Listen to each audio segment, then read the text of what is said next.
કેમ છો? હું શૈલો.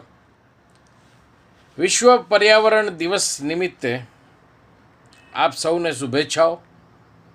સાથે સાથે લોકડાઉન દરમિયાન ઘણું પ્રદૂષણ ઓછું થવાથી પર્યાવરણને ઘણો ફાયદો થશે એવી જ રીતે આપણે આશા રાખીએ કે આવનાર દિવસોમાં પણ જો પર્યાવરણ પ્રત્યે ધ્યાન આપવામાં આવે તો ખૂબ જ સારું કહેવાય. સાહેબ, એક વસ્તુ તમને કહું કે જો શક્ય હોય તમારા ઘરના આંગણામાં આસોપાલવનું ઝાડ રોપો. આસોપાલવ એક એવું વનસ્પતિ છે કે જે આપણા દરેક શુભ કાર્યોની અંદર વપરાતું વનસ્પતિ છે. એની પાછળનું એક સાયન્ટિફિક ડિફરન્ટ રીઝન પણ છે. આસોપાલવ એક એવું ઝાડ છે કે જે તમને 24 કલાક ઓક્સિજન પૂરો પાડે છે. બાકી અમુક ઝાડોની અંદર દિવસ દરમિયાન તમને ઓક્સિજન મળે અને રાત્રિ દરમિયાન કાર્બન ડાયોક્સાઇડ મળે, પણ આસોપાલવ તમને 24 કલાક ઓક્સિજન આપે છે.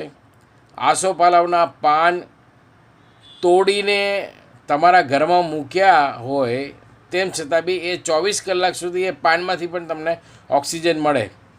એટલે જ તો આપણે જ્યારે કોઈ લગ્ન પ્રસંગ હોય અથવા તો કોઈ પણ પ્રસંગ હોય આપણા ઘરની અંદર અને વધારે લોકો ભેગા થતા હોય તો આસોપાલવનું તોરણ બાંધવામાં આવે છે, આસોપાલવનો અંદર મંડપ બાંધવામાં આવે છે. એનું એક જ રીઝન છે સાહેબ કે આસોપાલવના પાન 24 કલાક સુધી તોડ્યા પછી પણ 24 કલાક સુધી એ ઓક્સિજન પ્રોવાઈડ કરે છે.